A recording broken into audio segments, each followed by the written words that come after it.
Amém? Bom dia, paz do Senhor.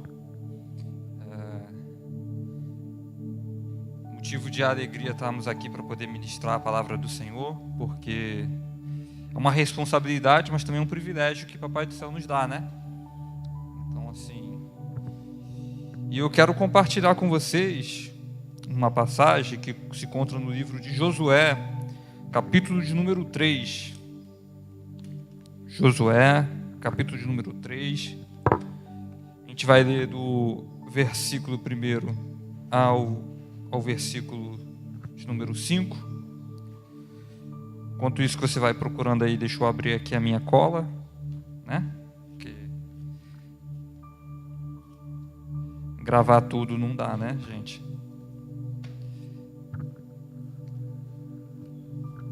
Josué, capítulo de número 3, versículo de número 1. Quem achou, diga: as muralhas fluirão. Rapaz, o povo está afiado, hein? Que isso? Quem não achou, fala: calma aí, espera, dá mais uma volta. Érico, você vai pregar sobre as muralhas? Não vou pregar sobre as muralhas, mas como falei de Josué, lembrei, então... Amém?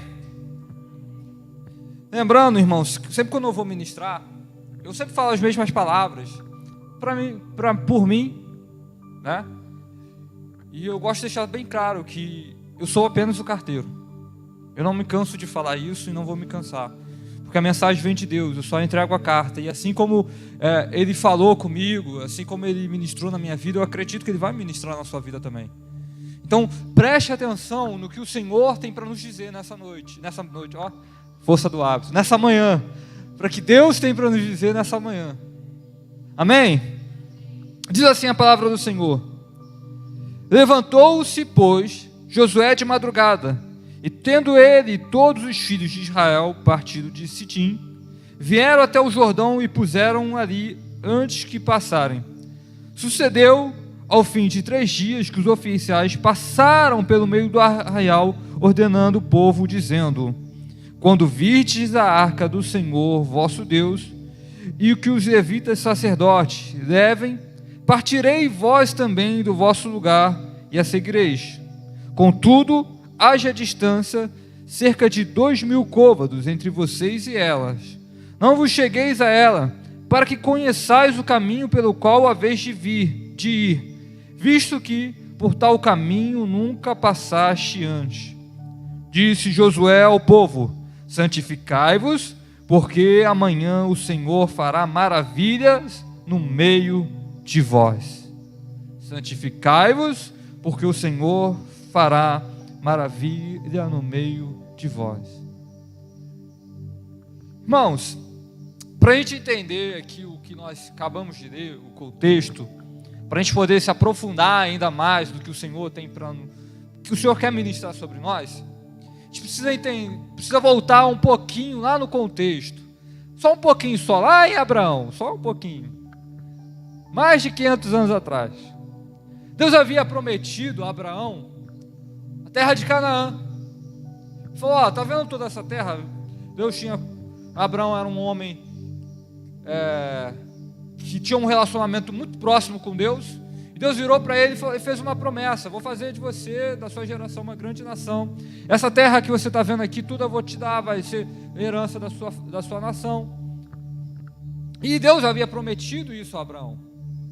E aí Abraão tem o seu filho Isaac tem o seu filho Jacó, que Deus muda o nome para Israel, e Israel tem o seu filho José, e José, a gente conhece muito bem a história, foi novelada, né? Virou novela, de que ele foi levado ao Egito como cativo. Lá Deus o fez prosperar, até ele se tornar governador do Egito. E o mais engraçado é o seguinte, que veio uma fome sobre a terra, e Deus havia preparado José e o Egito para poder ser bênção para as nações. Mas mais do que simplesmente ser bênçãos para as nações, ser um local seguro para que Israel, Jacó e toda a sua família pudesse passar e ali não sobreviver toda a geração dele E no Egito, Israel, o povo de Israel já agora começa a crescer e a prosperar. A Bíblia vai dizer que, passando uma nova linhagem de faraós, que não conhecia a história de José e tudo que ele tinha feito pelo povo egípcio, o que ele fez? Viu aquele povo crescendo no meio dele e falou: não, tá certo não, vamos aprisionar, vamos escravizar esse povo aí. E aí começou um processo de escravidão do povo de Israel lá no Egito, porque eles estavam se tornando muito poderosos, muito fortes, e eles começaram a ser perseguidos e escravizados. E a Bíblia vai dizer que durou aí em torno de 430 anos, o povo de Israel ali cativo no Egito, preso, até que Deus levanta Moisés, liberta o povo de Israel do Egito, pega esse povo, atravessa o Mar Vermelho, e ali eles começam a andar pelo deserto cerca de 40 anos. Mas o mais interessante é que quando Deus levantou Moisés como um libertador, que liberta aquele povo do Egito. Deus levantou Moisés como um legislador civil. Nossa, até forte isso. Mas foi através da vida de Moisés que muitas leis civis no povo de Israel começaram a surgir e a apresentar. Ali eles começaram a se organizar como uma nação, com as suas primeiras leis ali no deserto. E ali também começaram a se organizar de uma forma religiosa, ou seja, as doutrinas do judaísmo, os costumes começaram a surgir ali. E através de Moisés começou a surgir muitas leis ali espirituais, alguns princípios que até hoje nós vivemos isso e procuramos colocar em prática. Então Moisés começa a levantar como um grande líder pastor, que ali o povo: estamos com sede, o que a gente faz? Ele vai lá, bate na rocha e sai água. Ali o povo: estamos com fome, o que a gente faz? E aí ele ora a Deus, e Deus manda o maná do céu. Moisés então começa a levantar-se como um líder, que vai cuidar daquele povo, e preparar aquele povo para que aquele povo cresça, em número, em quantidade, em força, em união. E Deus começa a usar muito a vida de Moisés. Só que o tempo passa, o tempo vai passando, e Moisés está a ponto de partir. Moisés está a ponto de ter necessidade de deixar um sucessor. E aí então Deus e Moisés, alinhados na vontade, escolhem Josué. E aí então Josué é escolhido. E no capítulo 1 de Josué a gente vai ver Deus conversando com Josué e falando: olha, seja corajoso, seja forte. E Deus começa a conversar com Josué e vira de novo para ele: seja corajoso, seja forte. E Deus começa, por uma terceira vez, vira para Josué e fala: seja corajoso e seja forte. Mas imagina só como a cabeça de Josué: como eu vou suceder Moisés? Meu Deus, o cara, ele com o cajado bateu no mar Vermelho, o Mar Vermelho se abriu. As pessoas que se levantaram para falar mal dele, ser contra o ministério dele, a terra abria e engolia tudo. Como eu vou ali suceder um líder tão forte espiritual, um líder tão bom espiritual? Como isso? Como eu vou guiar esse povo? Eu fico imaginando isso na cabeça de Josué. Como isso? Mas Deus era com aquele homem. Deus era com Josué. O mais engraçado é que o povo vira para Josué e fala: Josué, a gente sabe que Deus te escolheu. A gente está aqui para te obedecer, seguir a sua liderança. Então, assim, o interessante é que o povo entendeu o que era o chamado de Deus na vida de Josué. Só que o povo virou para ele e falou: só que tem um porém, Josué. Deus tem que ser na sua vida assim como foi na de Moisés. E aí? A pressão que vem sobre Josué. E quantas vezes não é assim? Quantas vezes, por exemplo, eu estava sobre a responsabilidade dos meus pais, não tinha muitas preocupações, e agora eu tenho que ser líder, chefe da minha casa. tem que cuidar. Às vezes é você só o seu marido, e aparece agora uma criança para você cuidar. Às vezes no seu trabalho, você era apenas um mais um, só que Deus vai te põe num cargo de liderança. Muitas vezes é assim na nossa vida. Deus nos coloca em situações e a gente pergunta, e agora, Deus? O que a gente faz? Só que Deus tem uma mensagem para você. Seja forte e corajoso. Seja forte e corajoso. Seja forte e corajoso, para que você não haja dúvida. Porque assim, se você ouvir a voz de Deus e obedecer os mandamentos do Senhor, Deus vai falar, olha, você vai prosperar em todos os seus feitos, em todos os seus caminhos. Mensagem que Deus está trazendo agora para a nossa vida. Eu não sei qual desafio você vai enfrentar, qual é a luta que você está disposto vai passar. Não sei se é na sua empresa, eu não sei se é no seu trabalho, se é na sua família, mas Deus está falando, olha, obedeça a lei do Senhor, seja forte e corajoso, que eu serei contigo. E aí, se a gente continuar lendo essa passagem de Josué, a gente entrar no capítulo 2, Josué então entende o chamado de Deus, começa ali a fazer um mover no povo de Israel, envia espias até Jericó, ali eles espiam aquela terra,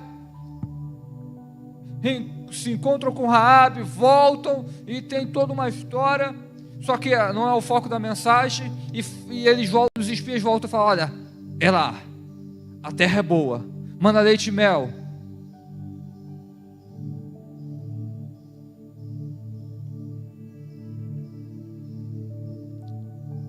Irmãos, Josué tendo certeza ali do que Deus tinha ali para a vida deles, ele convoca o povo e fala, olha, a gente vai agora ir para uma nova etapa na nossa vida. E aí a gente leu o versículo que nós acabamos de ler. Ele chama o povo e fala, olha, a arca do Senhor vai ir na frente. A arca do Senhor tem que ter uma distância de 2.000 côvados. E dessa distância de 2.000 côvados, eles vão entrar no Rio do Jordão, os sacerdotes. E quando eles entrarem no Rio Jordão, o que vai acontecer? O Rio Jordão vai se abrir. E ele virou para o povo e falou assim, ó, santificai-vos, porque amanhã o Senhor fará maravilha no meio de vós. E eu me atento aqui a 3 coisas.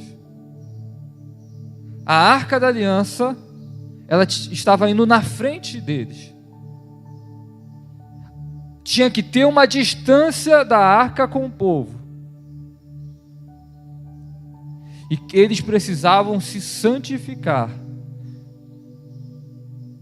Quando a gente lê isso e a gente vê que a arca da aliança estava na frente, o Papai do Céu está nos dizendo assim, olha, a nossa vida, a gente precisa ter Jesus nela, no meio dela. Na nossa jornada, a gente precisa da arca, da presença de Deus na nossa jornada. E ela precisa estar na frente. Por que a arca precisa estar na frente? Para nos mostrar o caminho que a gente precisa seguir. Quando a gente lê isso, o Senhor está nos dizendo, olha, a arca da aliança, ela precisa estar na nossa frente. Para quê? Para que a gente saiba o caminho e a vontade de Deus. Para que a gente possa seguir os princípios de Deus. Então a arca da aliança na frente era justamente dizer, Deus, a gente vai atravessar esse rio, Deus, a gente vai conquistar essa terra, mas o Senhor vai com a gente, e o Senhor vai na frente nos liderando e nos guiando. Não era Josué que ia na frente, não era o povo que ia na frente, era a arca, a presença de Deus que ia na frente. E a distância, sabe por quê? É para que o povo observasse, prestasse atenção qual era o caminho exato. Se o povo fosse do lado, o povo podia olhar para o lado e falar, não, acho que por aqui é melhor, não, acho que por aqui é melhor, não, ali ia falar, não, é o Senhor que está na frente, é o Senhor que está no controle, vai na frente a presença de Deus.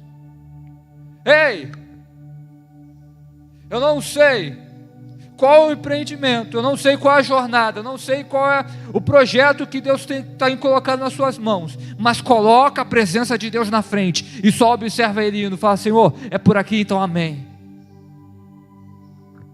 E aí Josué vira e fala: santificai-vos, porque Deus fará maravilha no meio de vós.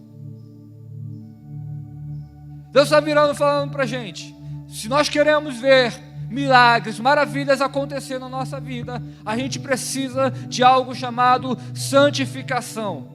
Para a gente entender, a palavra santificação significa separar-se para Deus. Santidade ou o santo é aquele que é separado para Deus. Deus está nos falando: olha, você vai colocar a arca da aliança na frente, você vai ver o caminho que ela está seguindo, e você vai seguir esse caminho para a glória de Deus. Então santificarmos é quando a gente acorda, a gente vai acordar para a glória de Deus. Uma pessoa santa não é aquela pessoa que não peca, aquela pessoa: nossa, eu sou santo porque eu dou o dízimo e tal, eu ministro, eu prego e leio a palavra. Não, aquela pessoa santa é a pessoa que quando acorda de manhã sabe que o dia dela vai ser para Deus, que quando vai trabalhar, ela vai trabalhar para a glória de Deus, que quando ela vai se encontrar com os amigos, ela vai se encontrar com os amigos para a glória de Deus, que quando a pessoa vai para o trabalho, ela vai para a glória de Deus, quando ela vai se divertir, ela vai para a glória de Deus. A sua vida, a nossa vida, a vida de vocês é para a glória de Deus. Eu não sei qual é o seu dia a dia, eu não sei, mas eu sei que se você botar a arca da aliança na frente, e você entender que o seu dia a dia é para a glória de Deus, que você está fazendo tudo isso para a glória de Deus, ei, vai ter Rio Jordão se abrindo na sua frente. Vai ter Rio Jordão se abrindo no seu caminho, porque é para a glória de Deus. Irmãos, Josué vira e fala isso. Josué vira e fala: santificai-vos, porque o Senhor fará maravilha no meio de vós. Não, às vezes a gente olha para o Mar Vermelho ou o Rio Jordão, e às vezes a gente olha e pensa: meu Deus, e agora? Eu lembro que certa feita, uma vez na minha vida, meu pai, algumas pessoas já sabem, ele é missionário. A gente estava em missões, num lugar distante, uma terra distante, longe dos parentes. E meu pai ali não estava com a gente porque ele teve que voltar para o Rio de Janeiro e para São Paulo para poder resolver questões de documentação. Só que as coisas começaram a apertar financeiramente para ele aqui e para a gente lá nessa terra. Para completar, a gente havia sofrido um acidente de carro e minha mãe tinha machucado a costela, a clavícula. E ali, minha mãe não conseguia dormir de noite, minha mãe não conseguia ter uma noite tranquila porque doía muito, e muitas vezes eu ouvia minha mãe chorando de dor. A gente não conseguia resolver isso, não conseguia médico, e a situação financeira apertando, os recursos, a alimentação acabando. Para completar, a gente teve que receber na nossa casa, hospedar um pastor e sua família que também estavam passando por uma situação, e eles estavam de mudança, só que eles não tinham nesse período, nessa transição de mudança, eles não tinham a casa que eles estavam antiga, nem a casa nova. Então eles tiveram que ficar na nossa casa. Chegou uma hora que eu ouvi minha mãe fazendo a comida e eu olhei o armário não tinha mais nada. E eu sabia que aquele era o nosso último almoço que nós íamos fazer. Eu olhei, abri os armários e, meu Deus, e agora? Falei: não, acho que eu não estou achando as coisas aqui, eu quase não mexo na cozinha, não devo estar encontrando, tem recurso aqui. Eu virei: mãe, minha mãe fritou o ovo e tal, servimos. Eu falei: mãe, e a noite? Como que tá? Ela falou: Eric, a noite Deus proverá. E eu lembro que estava na cozinha, saí ali para a sala, respirei fundo, falei: Deus, e agora? Aquela hora me deu uma vontade de murmurar, eu confesso muito, porque ver minha mãe com o braço meio enfaixado, sem movimento, cozinhando, sem recursos, a gente sem conseguir dormir direito, porque você vendo sua mãe chorar toda madrugada é difícil. Eu sem saber o que fazer, só que eu parei, respirei fundo e falei: Senhor, eu vou confiar em você. E quando eu ia virar, irmãos, ia falar: Senhor, envia o recurso, envia comida, provisão. Eu ia falar isso com Deus. Eu não terminei de orar, a campainha tocou e viraram para mim: Eric, é para você. É o irmão fulano de tal, desce lá para atender esse irmão. Eu atendi, ele chegou com a bolsa de mercado, falou: Deus me incomodou para trazer essa bolsa aqui, esse alimento para vocês. Irmãos, eu não terminei sequer de orar, e Deus já sabia e já conhecia a minha necessidade. Eu não sequer sabia da onde a provisão ia vir. Antes de eu saber que eu precisava, Deus já conhecia, porque Ele já chegou. Quando eu descobri e eu fui orar, o recurso já estava chegando. Sabe o que Deus estava querendo falar para você? Se você viver uma vida buscando a presença dEle, pode às vezes ter falta de recurso, mas Ele vai suprir. Pode às vezes haver guerra, dificuldade, mas Ele vai suprir. Eu não sei qual maravilha você precisa na sua vida, mas Deus está te dando a chave hoje para abrir essa porta. Santificai-vos, porque o Senhor vai fazer maravilha no meio dessa igreja. Santificai-vos, porque Deus vai fazer maravilha na sua família, na sua vida, Anderson. Santificai-vos, porque Deus vai fazer maravilhas na sua vida, Luana. Santificai-vos. Mas, irmãos, eu não estou aqui só para poder falar só de bênçãos materiais, porque o principal do Evangelho não é bênçãos materiais. O principal do Evangelho é um céu. Então eu quero convidar você a pensar comigo. Imagina só, Josué, atrás dele tinha o deserto, na frente dele tinha o Rio Jordão, e depois do Rio Jordão tinha uma terra que era uma terra prometida. Ele santificou o povo se santificou, e o Rio Jordão se abriu, e ali eles puderam conquistar aquela terra prometida depois disso.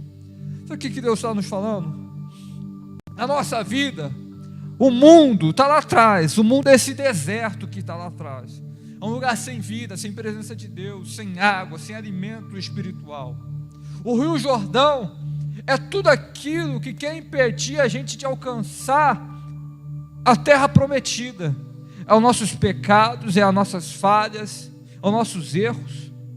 Mas a Bíblia vai dizer que quando nós nos santificamos e a gente coloca a presença de Deus na frente, ou seja, Jesus na nossa frente, Ele vai e Ele abre esse caminho para que a gente possa poder atravessar o Rio Jordão e alcançar a terra prometida. Se você ler mais na frente, Ele vai dizer no versículo 17: porém os sacerdotes que levam a arca da aliança do Senhor pararam firmes no meio do Jordão, e todo Israel passou a pé enxutos, atravessando o Rio Jordão. A pé enxuto. Sabe o que Deus está falando aqui? Eles abriu o Rio Jordão de uma tal forma que não tinha uma gota sequer naquele meio ali onde o povo passou. Não tinha sequer umidade naquele lugar ali. Imagina o leito do rio, no meio do rio ali, molhado, úmido, passando. Se o rio tem o leito arenoso, ou seja, tem areia ali no meio do rio, se a gente tirar aquela água, vai ter, eu na minha mente, vai ter ainda uma areia ali, muito ruim para o povo passar no meio daquela areia. Já imaginou, você lá na praia, imagina você na praia.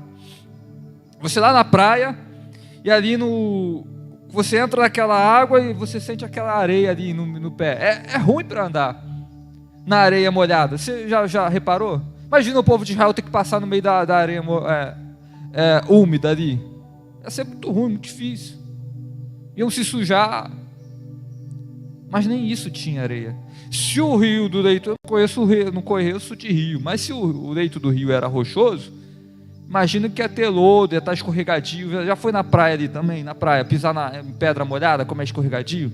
Imagina o tanto de tombo que o povo ia receber ali naquele lugar. E agora, se era terra que tinha, ia virar uma lama, um barro. Isso aí a gente já viveu bastante em Jardim Maracanã, né? Passar ali no meio daquela terra, aquela sujeira, aquela dificuldade. Mas eles passaram com pés enxutos. eles não sujaram os pés deles na lama, eles não atolaram na lama, eles não tiveram dificuldade para poder passar na areia molhada, eles não tiveram perigo de escorregar em pedra. Santificai-vos, porque o Senhor vai fazer a gente sair dessa terra aqui, dessa escassez, passar por uma vida em santidade, com nossos pés enxutos, sem sermos contaminados pelo pecado, sem pararmos e olharmos e ficar falando, olha o pecado, olha lá o mundo, não, sem nos sujarmos os nossos pés. A gente vai passar por essa terra enxutos, com os pés enxutos, e a gente vai chegar numa terra prometida chamada Nova Jerusalém. Eu não sei se você está entendendo o mistério, mas o Senhor está falando, santificai-vos, porque Ele tem uma Nova Jerusalém esperando pela gente. Ei, a Bíblia vai dizer que sem santidade é impossível ver a Deus.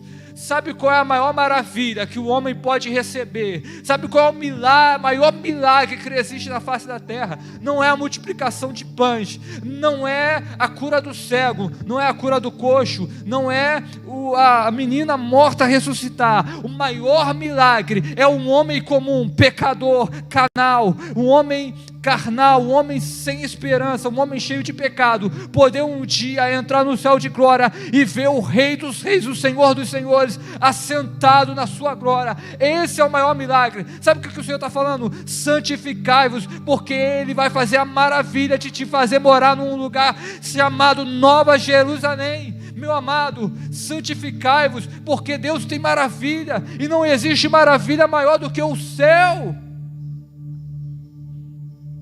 Não existe maravilha maior do que o céu. Se nós queremos viver esse milagre, nós precisamos nos santificarmos na presença dEle, ter uma vida separada para Ele. A gente viveu um contexto de pandemia, em que muitas pessoas que a gente conhecia tiveram que ir embora, muitas pessoas perderam amigos próximos, conhecidos, parentes. Então, o chamado de Deus, ele pode acontecer a qualquer hora. Jesus pode voltar a qualquer hora, seja coletivo, seja individual, seja uma volta individual. Então a gente não é mais tempo, a gente não tem mais a possibilidade de viver uma vida meia boca, lá, igual, não.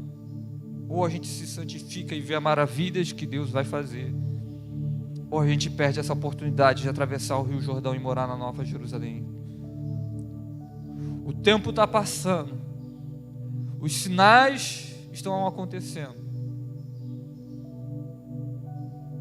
e o Senhor está nos convidando a nos santificar, porque Ele tem uma terra prometida para nós conquistarmos. E assim eu agradeço a oportunidade, em nome de Jesus.